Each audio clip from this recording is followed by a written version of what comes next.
जुनैद अकबर साहब बहुत सीरियस यूं हैं कि ये उनका पहला इम्तिहान है यौम सियाह।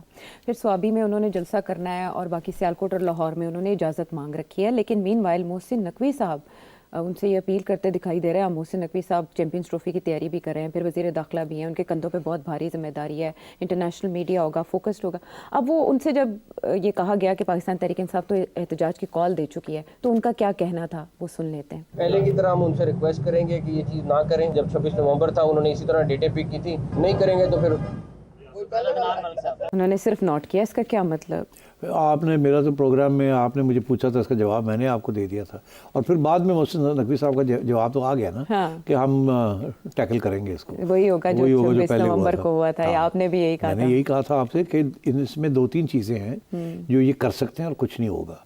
और 2-3 चीज़ें हैं जो ये करेंगे तो रिएक्शन आएगा और वो सख्त रिएक्शन आएगा। यही मैंने कहा था। मैं फिर दोहरा देता हूँ कि स्वाबी में जलसा करें, कर लें। अच्छा। ਲੱਖ ਬੰਦਾ ਇਕੱਠਾ ਕਰ ਲੈਂਦੇ ਨੇ, कर ਲੈਣ। धंधना लें, नो प्रॉब्लम। ओके। ਜ਼ਾਹਿਰ है थोड़ी बहुत रुकावटें शावटें, वो तो स्टैंडर्ड ऑपरेटिंग प्रोसीजर है ना कि अगर ਲੱਖ ਬੰਦਾ ਆਣਾ है तो ਅਸੀਂ ਇਹਨਾਂ ਨੂੰ 50 ਤੋਂ ਉੱਤੇ ਨਾ ਵੜਨ ਦਈਏ, 50 ਆਣਾ ਤੇ ਅਸੀਂ 20 ਤੇ ਲੈ के जाइए, 20 आना थे 10 थे, तो वो छोटी मोटी तो करती है ना हुकूमत। मगर केबी में मुश्किल हो जाता है ना, वहाँ तो इनकी अपनी हुकूमत है। वहाँ ये नहीं, वहाँ जितने जो लोग जाएंगे वो पहुँच जाएंगे। लाहौर में ये कर सकते हैं, ठीक है ना, इस्लामाबाद में ये कर सकते हैं। तो अब इन्होंने ये भी कहा है कि लाहौर में भी इन्होंने करना है। और पहले उन्होंने कहा था मीनार पाकिस्तान। साथ साथ ये भी कह रहे हैं कि जी हम छोटी छोटी जहाँ जहाँ आप हैं वहाँ आप करें। अब मैंने ये कहा था स्वाबी में नो प्रॉब्लम, जहाँ जहाँ आप हैं वहाँ आप खड़े हो जाएं, 100 बंदा 200 300 400 लाहौर में चेयरिंग क्रॉस पे आ जाएं, वहाँ बैठ जाएं, असेंबली के आगे आ जाएं, वहाँ सारा दिन खड़े रहें, दन आते रहें। I don't think there will be any problems. एक आध दिन की डिसरप्शन गवर्नमेंट कैन एक्सेप्ट। अच्छा। उसको डिसरप्ट नहीं करेंगे। मगर एनीथिंग मोर देन दैट तो ये फिर गवर्नमेंट विल एक्ट। अच्छा। खा पंजाब की गवर्नमेंट हो या फेडरल गवर्नमेंट हो, दे विल एक्ट। तो अगर आपने ये जो रास्ते बंद करने की बात की है, वो जब आप बंद करेंगे तो शुरू में तो कुछ नहीं कहेंगे आपको। अच्छा। मगर अगर आपने सोचा कि आप इसको 3-4 दिन चलाएंगे ऐसे, तो then they will break you up in the second day और द थर्ड डे। तो there is a limit beyond which they will not tolerate anything. मगर शुरू में you will get a lot of tolerance, ताकि दुनिया को दिखा सके हमने तो नहीं रोका। अब ये देखिए कितने अनरीजनेबल हो रहे हैं, ये कर रहे हो, then we have to do something. और ये दुनिया में हर गवर्नमेंट ऐसे करती है। Up to a point protest is okay, beyond a point protest is not okay. Then they break you up. Then the police comes in with water cannons and batons and other agencies come in and then they disperse the crowds. So this happens everywhere.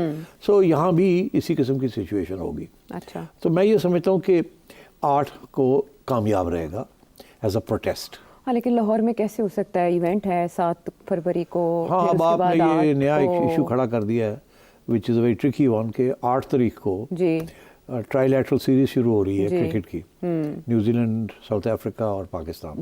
और पहला match 8 तारीख को Gaddafi stadium में। और आपने कहा माल पे खड़े या उधर असेंबली के सामने या चेयरिंग क्रॉस। तो अगर ये पीटीआई वाले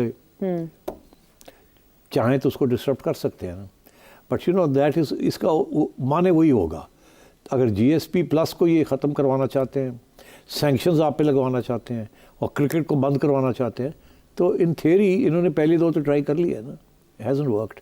बट ये जो है this is a bit tricky because इस वक्त ऑलरेडी आईसीसी जो है it's in the hands of India के मीडिया इस वक्त 2 बातें कह रहा है। एक ही वो कह रहा है कि तैयार नहीं है स्टेडियम्स। यहाँ तक वो कह रहे हैं कि आईसीसी के जो एमडी थे जेफ अलाडाइस, उनको भी इसीलिए फारग किया गया क्योंकि उन्होंने पाकिस्तान की साइड ली और कहा है कि तैयार हो जाएगा सारा कुछ।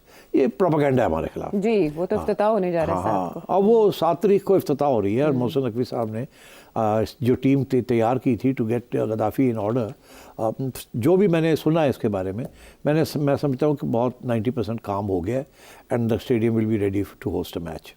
सो that is, you have to give credit where it is due. ये नहीं है कि वहाँ ईंटें पड़ी नहीं और ये हो गया you will see everything will be fine, कोई ऐसी बात नहीं। अलबत्ता क्योंकि नई टेक्नोलॉजी, नई लाइट्स आई हैं और भी नई सिस्टम्स बने हैं वहाँ, तो वहाँ कोई फेलियर हो सकता है। अगर हुआ तो ज़ाहिर है मीडिया नहीं छोड़ेगा, वो कहेगा आप तैयार नहीं थे, आपने ये कर दिया। बट लकीली ये चैम्पियंस ट्रॉफी नहीं है। टेस्टिंग जो हो रही है वो ट्राइलैटरल सीरीज़ में हो रही है।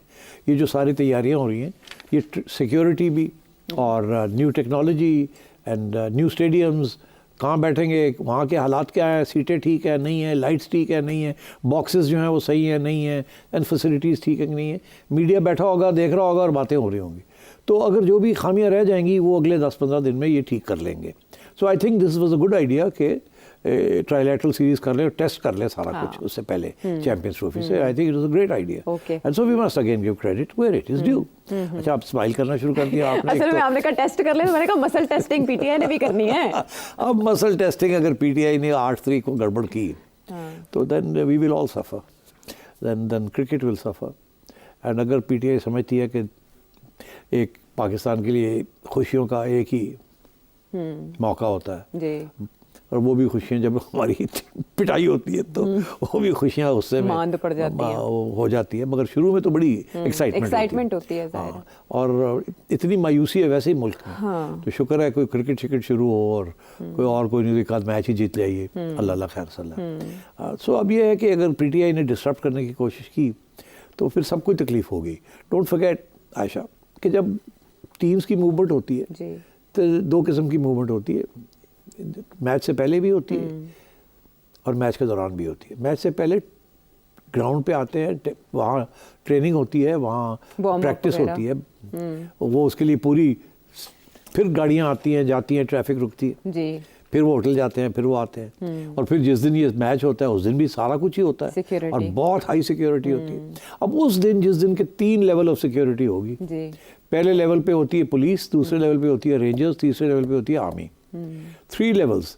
तो आप सोचिए इतनी सख्त सिक्योरिटी, और उस सिक्योरिटी के दौरान अगर पीटीआई के लोग वहाँ धंधन आ रहे हैं सड़कों के ऊपर, तो आप सोचिए कि what potential disruption that can be caused. तो मेरा तो ये ख्याल है कि ये अब 8 तारीख जो चुनी है, ये हो सकता है खान साहब के जहन में ये पता हो उनको कि 8 तारीख को मैच होना है और this is one way to capture international headlines.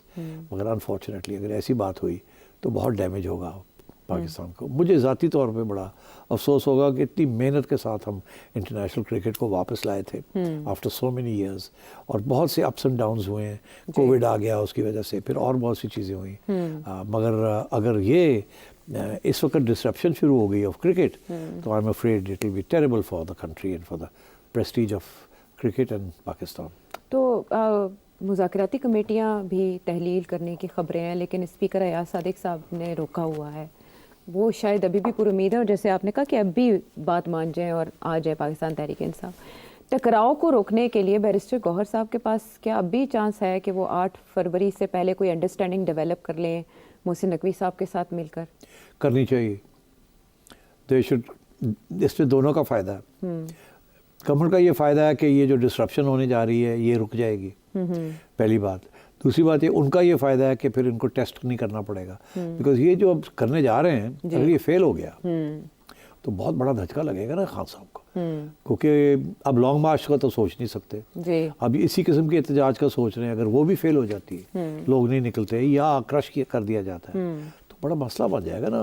Party की जो मोटिवेशन है या इंथ्यूजियाज्म है वो जाहिर है it will be hurt very badly. अगली दफ़ा अगर ऐसी को कॉल आई, जो कि मौके तो आएंगे आगे जबकि गवर्नमेंट आपकी बात नहीं मानेगी, आपको फिर हार्ड लाइन लेनी पड़ेगी, तो you must have leave space for exit. जब भी आप इस किस्म की धमकी देते हैं ना, तो अपने लिए एक रास्ता पीछे रखा करें कि निकलना पड़े तो निकल सके पतली गली से। हाँ, पतली गली से। तो अब देखना ये है कि क्या आपने जो बात की कि अगले 6-7 दिन में कोई बात निकलती है कि नहीं निकलती। मेरी उम्मीद है कि निकलनी चाहिए। मैंने आज आपको कह ही दिया कि अगर ये समझें तो गवर्नमेंट की बात मान लें कि जी ठीक है हम आ गए हैं, और आपने जिस जो मौके हैं जिसके ऊपर कमीशन बनानी बना दे। हमारी हम जो कह रहे हैं इनके ऊपर ज़रूर बनाएं, बाकी और कोई ऐड करना तो कर लें आप। हाँ। तो फिर देखें क्या होता है। अब इरफान सिद्दीकी साहब कह रहे हैं कि डेडलॉक नहीं, ये मुज़ाकरात ख़त्म हो चुके हैं। ये कहने से क्या होता है, ख़त्म हो जाते हैं फिर आ जाते हैं। अच्छा, हाँ। ठीक है। और वो ये साथ कह रहे हैं कि हम पीटीआई को साफ जवाब नहीं देने जा रहे थे, मुतबादिल जवाब देने जा रहे थे। तो इसमें भी कोई मैसेज है कि अभी आके आप देख लें? हाँ, तो मैसेज दोनों तरफ से है। हाँ, ठीक है। और इस अपॉर्चुनिटी को कैश करवाया जा सकता है, बजाय ये कि पाकिस्तान तहरीक इंसाफ फरवरी के महीने में बोनफायर की तैयारी करे और हाथ सेके जाए उस पर, क्योंकि सेठ साहब ने कहा जो खदशात हैं वो आलमी सतह के हैं, क्योंकि अच्छे इवेंट पाकिस्तान में होने जा रहे हैं, तो वो क्योंकि मुल्क के मफाद में है और इसके लिए सबको मिलकर सोचना होगा। सेठ साहब चले, ये तो मुज़ाकरात की गेम पाकिस्तान में नई नहीं है, और शायद पाकिस्तान में टेररिज्म भी नया नहीं है, लेकिन वक्त के साथ हम इस पर काबू नहीं पा सके। और अब बलूचिस्तान में एक बहुत बड़ा वाक़या रूनमा हुआ, हमारी बड़ी तादाद एहलकारों की वहाँ शहीद हुई है। इसी वजह से आर्मी चीफ भी वहाँ पहुँचे हैं, गवर्नर वज़ीर आला बलूचिस्तान भी पहुँचे। लेकिन इस पे इमरान खान साहब भी अपने ट्वीट में इजहार कर रहे हैं तशवीश का कि पनप रही है वहाँ दहशतगर्दी, तो उसके मुहर्रिकात क्या हैं कि बलूचिस्तान में इस तरह? आयशा, ये बड़ी सीरियस इश्यूज़ हैं। आपने कुछ स्टेटिस्टिक्स अगर आप देखें तो इस साल 2024 में और 2023 को कंपेयर करें तो ओवर 66% इंक्रीज हुई है ऑन टेररिस्ट इंसिडेंट्स और कैजुअलिटीज़ में जी 66% एक साल में, ऑलमोस्ट डबल हो गया ना। जी तो दिस इज़ वेरी सीरियस। ये जो ट्रेंड है 23 एंड 22 देख लें, वो भी ऐसे ग्राफ जा रहा है, ये बढ़ते जा रहे हैं, ये कम नहीं हो रहे। इट्स ऑलमोस्ट कि वो कहते हैं कि 685 सोल्जर्स सिक्योरिटी के लोग मारे गए हैं। अब आप सोचिए that's in 360 days, it's almost 2 a day। जी ये तो अनहर्ड ऑफ है। और ये जो इट्स रिकॉर्ड इंक्रीज। तो इसलिए कहते हैं कि पिछले 9 साल में अगर रिकॉर्ड आप देख लें तो इतने लोग कभी नहीं मारे गए सिक्योरिटी के। जी मगर ये सिर्फ सिक्योरिटी के नहीं है इशू, सिविलियंस भी मारे गए हैं। टोटल रिकॉर्ड अगर आप देखें तो 1200 से ज़्यादा लोग मारे गए हैं, civilians and security people, this year alone 24। तो दिस इज़ क्वाइट सिग्निफिकेंट। और मतलब है कि इतने ज़्यादा 400 से ज़्यादा इंसिडेंट्स हुए हैं जी एक साल में। ऐसे लगता है कि हर रोज़ कुछ ना कुछ हो रहा है इस मुल्क में, कोई इंसिडेंट हो रहा है, कोई मारा जा रहा है, कोई नहीं मारा जा रहा है। हाँ तो दिस इज़ वेरी सीरियस। और ये सीरियस इतना सीरियस है कि अब चाइनीज़ के साथ सिपेक रुका हुआ है। कुछ चाइनीज़, अभी आपने देखा चाइनीज़ एम्बेसडर जो थे, जो पॉइंट पर्सन जो है, जो secretary is looking after CPEC and Pakistan affairs, अभी आज तस्वीर छपी भी थी प्राइम मिनिस्टर साहब के साथ बैठे हुए। तो क्या बातें हो रही हैं? मैंने पहले भी इस प्रोग्राम में बताया आपको बातें क्या हो रही हैं। सारा चाइनीज़ एक्टिविटी हॉल्ट पे आ गई। वो कह रहे हैं हमारी सिक्योरिटी का मसला हल करें। The Chinese president is under enormous pressure and so therefore पहले तो उनको ये कहा गया था कि आप हिल नहीं सकते without armoured vehicles and armoured personal. अब वो मतलब है कि इतनी जितनी सिक्योरिटी उनको चाहिए वो तो हमारी प्रोविंशियल गवर्नमेंट्स प्रोवाइड ही नहीं कर सकती। There are over 100,000 Chinese engineers and workers and staff in this country. तो if that is the case तो पूरी एक फोर्स चाहिए उसके लिए।